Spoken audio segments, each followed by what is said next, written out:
The Georgia Bulldogs, surprise, surprise, making some noise on the recruiting trail. Steve, they are currently in pursuit of getting a recommitment from the top quarterback in this cycle, Jared Curtis. What's the buzz right now as to where the Bulldogs stand in relation to Curtis?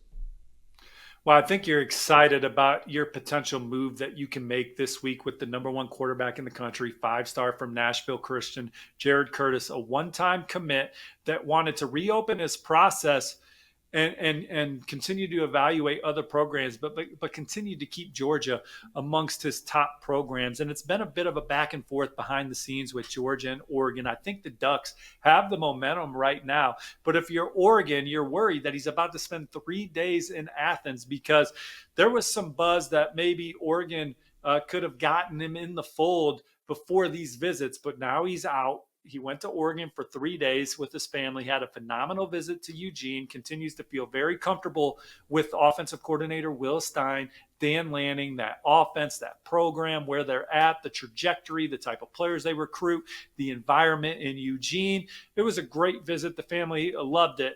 But the family loves Georgia too. Look, Georgia was one of the first programs to offer him a scholarship. He's been visiting Athens for years. He's been to Oregon 3 times, I believe. He's been to Georgia countless times, including earlier this year. This is his second time visiting Georgia. Mike Bobo, Montgomery Van Gorder, Kirby Smart, great connections with the staff, the family, proximity to home. And look, this is a year where I think Georgia seems to be more in the NIL game with some top targets than what we've seen in previous cycles. And so they have a chance to check a lot of the boxes for Jared Curtis. He's going to take this visit to Georgia. He's going to be on campus into Saturday and then go home and evaluate things with his family and his agency and determine where he wants to go to college. And so Georgia's obviously led at various points. He was committed to the Bulldogs.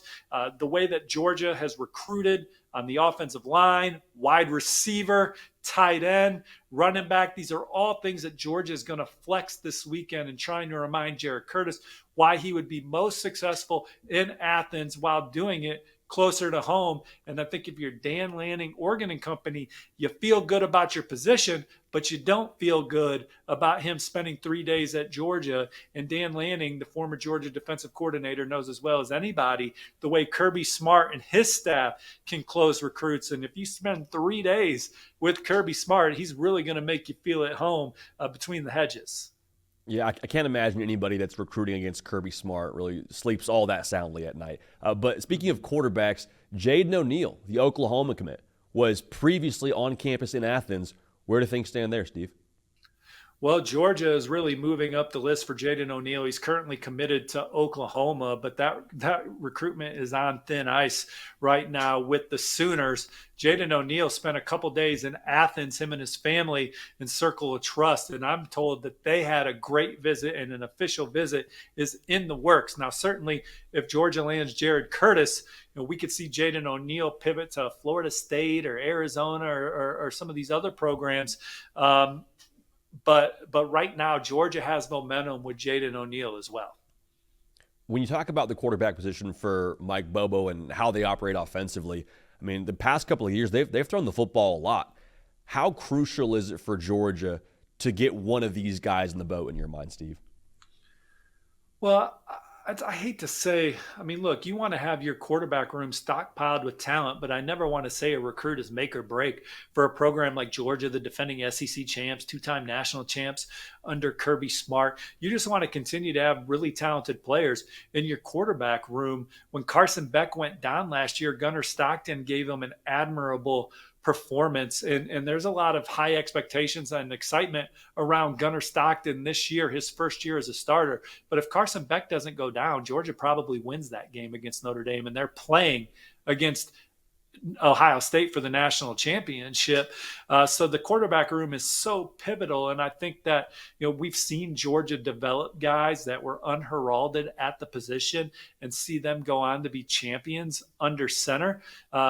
Gunnar Stockton, Ryan Puglisi's in the program, a lot of excitement around Puglisi, but you want to keep getting competitive depth, guys that are pushing each other. High tides raise ships, and Jared Curtis is someone that wants to come in and play early at his next school of choice. Jaden O'Neal, someone that's coming off a really good junior season himself, that wants to come in there and compete right away. Those would be two really nice pickups for the Bulldogs here in this cycle. You mentioned Georgia flexing some of that muscle here when it comes to the other positions they're recruiting. What else is going on Athens? Well, the number one linebacker in the country, a familiar face, Tyler Atkinson, a state champion out of Loganville Grayson, was back at Georgia for a third time this calendar year on Tuesday for another practice. He was at one of Georgia's playoff practices in preparation for that Notre Dame game. That was right after he won his state championship. Him and Glenn Schumann, Georgia's defensive coordinator, they talk all the time. He also went to their junior day. He said it was good to sit in on meetings at Georgia, very detailed. He spent a lot of time with Coach Kirby Smart on the practice field. Imagine Georgia's spring practice. And I know that Kirby Smart is very vocal. He's coaching everybody. He's on the mic. He's running all over the place. Got Tyler Atkinson in his hip pocket explaining things about the defense, which Tyler Atkinson said some questions were answered. It was really good. He spent a lot of time with Coach Shue. He's been to spring practices at Clemson and Georgia. He's going out to Oregon this weekend. Auburn, Ohio State. Those are programs that have had buzz with Tyler Atkinson. Look, Tyler Atkinson is one of the most heralded athletes in this class. He was one of the first prospects to emerge nationally in the 2026 cycle. He's already got an Adidas deal. He's amped up. It's he's got to be one of the most profitable NIL athletes in this class. He's going to command a good NIL wage on the recruiting trail, but sort of what we talked about at the top of the show, he wants to be developed. He wants to be the best linebacker he can be in college football. Nobody's produced linebackers better than Georgia over the last 5-6 years. But Oregon, Dan Lanning, Tosh Lupoy, they got a great track record. Ohio State, James Laurinaitis, he was one of the best linebackers in college football. Did he win the Butkus Award? He might have won the Butkus Award, but he's an absolute stud that played at the highest level, that's recruiting him at Ohio State. The Buckeyes are defending national champs. There is a lot of competition for Tyler Atkinson right now, but Georgia continues to get him on campus. They're pushing all the right buttons for him. They're also pushing all the right buttons for on 300 athlete Ryan Mosley. He's one of the top two-way players in the state, defensive back, wide receiver. My on-3 RPM was already on Georgia prior to the visit. I love that pick even more. He had a great visit. Feels at home, said practice was electric. Energy between the players and coaches was crazy. That's another thing, JD. When you talk to recruits that go and visit Georgia for practice, it is physical. Paint chips are flying. Guys are getting after it. So much competition because when guys go to Georgia, they bet on themselves, and practice is their opportunity to earn their playing time on Saturdays. So it's a war in spring football. These recruits that are there, you're either built for it, you're made for it, or you're not. Ryan Mosley, Tyler Atkinson, they love it. That's the type of environment they want to be in college. Georgia is the heavy favorite for Ryan Mosley still coming out of his visit. Dre Quinn is an edge rusher from in-state, Greater Atlanta Christian, 4-star. We got Clemson last week, Georgia this week. He had a really good time with Coach Chidera Uzo-Daribe in the staff. Georgia's making a move with 2027 quarterback Jamison Purcell from Powerhouse Maine South in the Chicagoland. He had a fantastic visit. Georgia making moves this week.